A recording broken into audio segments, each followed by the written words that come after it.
Hi, my name's Ben Curry. We are solar installers and electricians based in Derby. Our company is Electrical Innovations. We are fitting Puredrive battery units and Solis inverters. Today on this job we've got solar panels have gone on the roof already, and we're going to be talking you through a step-by-step guide. Our customers are really liking the Puredrive systems. They're our preferred battery that we like to recommend to our customers mostly because they look great on the wall. That was our first thing that drew us towards it. They've got all the features that you need from a battery storage unit, and they look fantastic when they're fitted. So let's get into the install. I can show you a step-by-step guide on how it all goes together and how we can fit the 3 battery units with the Solis inverter. To install the batteries, all you need is a drill, a spirit level and a screwdriver.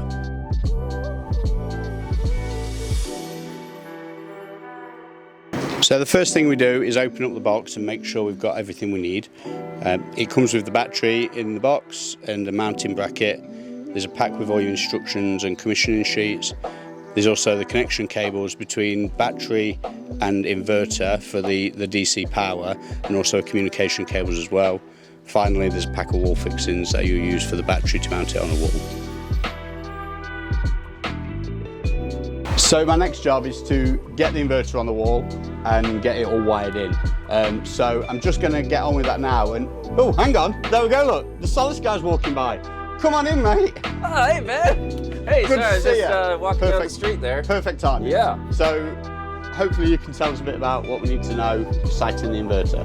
Right, you want to pick a good location, and you want clearance on the left, right, and top and bottom. So on the left and right and the top, it's 300 millimeters, and then to the floor, it's 500 millimeters. So we've got loads of space around there, so right. Perfect spot for it just here. And then most important part of installing the Solis hybrid is the meter, because the meter is going to make decisions for you based off of your input and output of your property. So do you have it installed right? So this is all installed, and it's running out to the meter box where the main tail's coming into the property. Oh, okay. And we put a CT around there, don't we? Yeah, let's go check it out. Brilliant.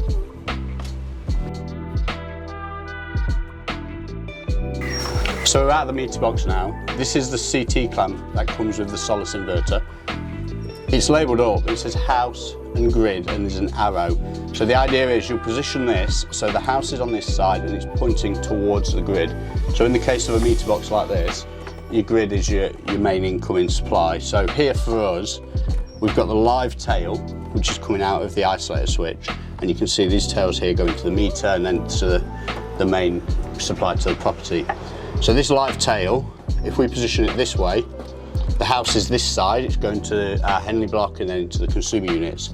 The grid is this side, so that's the right way round. Now, you have to make sure this is properly fitted like that, because if that's slightly open, just even a little bit like this, it's not going to read properly, from experience.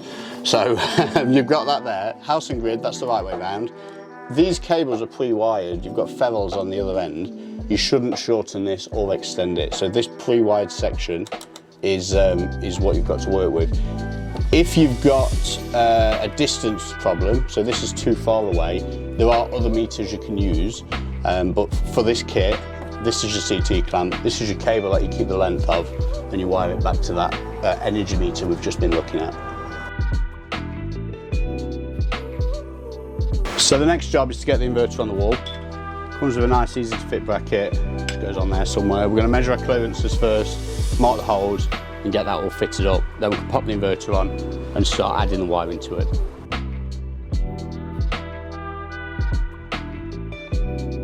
So next we're going to get all the cabling into the inverter itself. We've got our DC cable in here ready to go in. We've also got our battery cables. So this is the kit you get with the Solis, but we're not going to use that, because you get these with the Puredrive units, and these are ready-made to go to connect the Solis inverter to Puredrive. So they go into there. And then we've got various communication cables on the bottom of here. Your AC plug goes into this one. We can put that in now. This is the one from the Solis smart meter that we've just wired, which is labelled here as smart meter.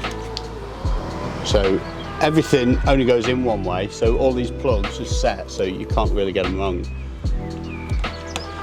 Now what we have struggled with in the past is when our installers have just not connected it right. So if you check everything twice, you'll make sure it's all in proper places, and you twisted your terminals down and things like that, and you'll have no issues at all. So that's our meter in. Next up, we'll start putting our DC battery cables in.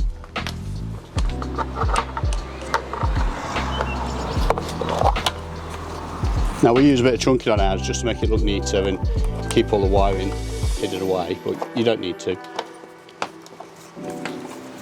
It's all colour coded, clips in, nice and easy. And these cables will then go to your first battery unit. So if you've got one on site, these ends will just go straight to that battery. If you've got multiple ones, this will go to the first unit. You get two more cables. This one comes with the Solis, and this comes with the Puredrive. It's essentially the same thing. The cable does the same. It comes with different plugs on the end, and it's all labelled. So battery, Solis. Now, because we're fitting Puredrive batteries, for me, I'd always fit the Puredrive kit. However, if the inverter's going outside, you need the waterproof end on the inverter, so you have to fit the Solis one. Again, that's got the inverter on, that's got the waterproof end on one end, which is labelled up as inverter, and this one is labelled up to battery, but it's not waterproof. So just depending on which arrangement you've got, for us it's all inside, so we're just going to fit this one this way around.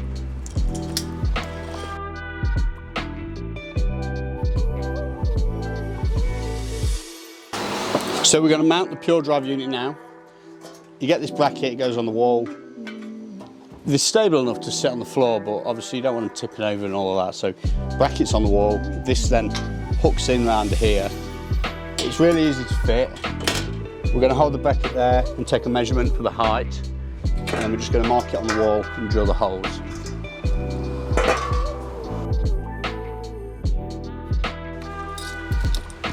So these are the bolts that come with the kit. If it's going on the floor, we can probably just use normal wall screws. If it's hanging off the floor, you need the properly rated wall bolts to take the weight, because these are 60 kilograms.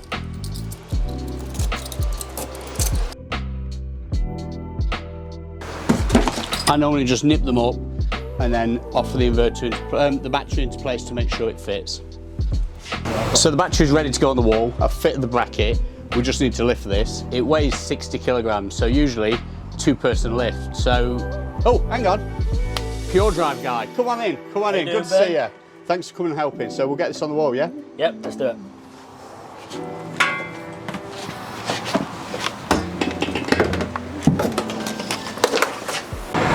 Hi guys, so I'm Callum and I work at Puredrive Energy.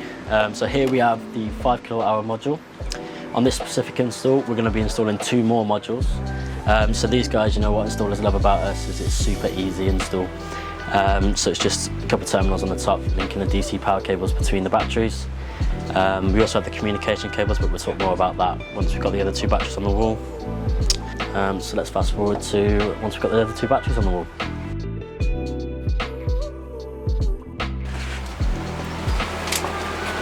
So we've got all the batteries on the wall. The way these work, if there's just one of them, is you just choose the first one, and the cables that we've installed from the inverter we put in here earlier, these will just go straight onto these connections here.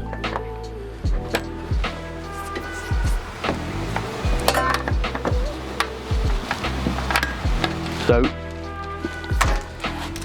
from your down terminal on your first battery, you've got to put a standard RJ45 patch lead to the up of the next one over. Now in the kits, you get one of these cables with each battery. Now this is the Solis to battery. Now it is labelled Solis to battery. If you look in the terminal here, you can see that there's only actually 2 cores in it. So it's not a true data cable, it's just a 2-core cable. So you can't use this for the interconnection between the batteries. So from battery 1 to battery 2, and then battery 2 to battery 3, you'll be going in the down terminal again, and you'll be going over and in the up terminal of the last one. Okay, now these will hide under the covers, so you can keep them nice and short if you can. The battery kits all come with these connecting cables, and these do the job from the inverter to the first battery, but they also join your batteries together. Now you can lose all your slack down the back. There's plenty of space back there. All the batteries are the same, whether it's a slave or a master. It's just this down terminal here that makes the difference.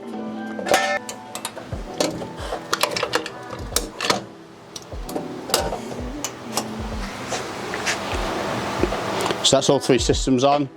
The inverter's up and running. It's just waiting for the PV, and we're good to go. We'll get Travis back in now to explain the settings on the Solis inverter and how you set this up to run with the Puredrive batteries. Hey guys, we're gonna set up the inverter now. We're gonna do a really simple setup. We're gonna do, obviously with the Puredrive batteries and just basic self-use is what 99% of people are gonna use. So right now we have an alarm and a bat name fail. So that means that you haven't set the battery right. So we're gonna come in here, we're gonna go to advanced settings, 0010, down, down, up, enter. And then we're gonna go to storage energy set. And then battery select is where I go. And right now it's wanky, so that doesn't sound like Puredrive, so we're gonna change that to Puredrive. Puredrive's right there, press enter. Over discharge SOC, that's what the battery will stop discharging at. I like 20%, that's what's default, and then force charge is 10%. And then you can change your force charge limit. And basically what force charge limit is once it hits 10%, that's what it'll charge from the grid at. So you can lower that or raise that however you want. So you hit escape and then save and send into the light colored selector. There, oh, see, we went from alarm to operation. And then we're gonna go down to storage mode select. And you click into self-use, make sure that's on. It'll go to the next stage of the menu. Time of use, make sure it says stop. Save and send, light colored selector. And then charging from grid is very important. Always allow or your force charge setting will not work. And then what we're gonna do is escape, escape. I like to go up to control parameters. I'm not gonna use the backup port in this installation, so I hit enter, I disable it, save and send, and that's it. Okay, so that's another install done. This is all up and running, thanks to Travis. Batteries are on, they look great. All we've got to do now is tidy the job up, a few finishing touches to do, and this one's signed off and done. We can move on to the next one. So, Puredrive and Solis, it's a great combo. We're really happy fitting these. They're our chosen install equipment, so we'll be doing lots more of these in the future. So thanks so much for watching along. We're Electrical Innovations based in Derby, so if there's anything you need Solis, Puredrive related, feel free to give us a call.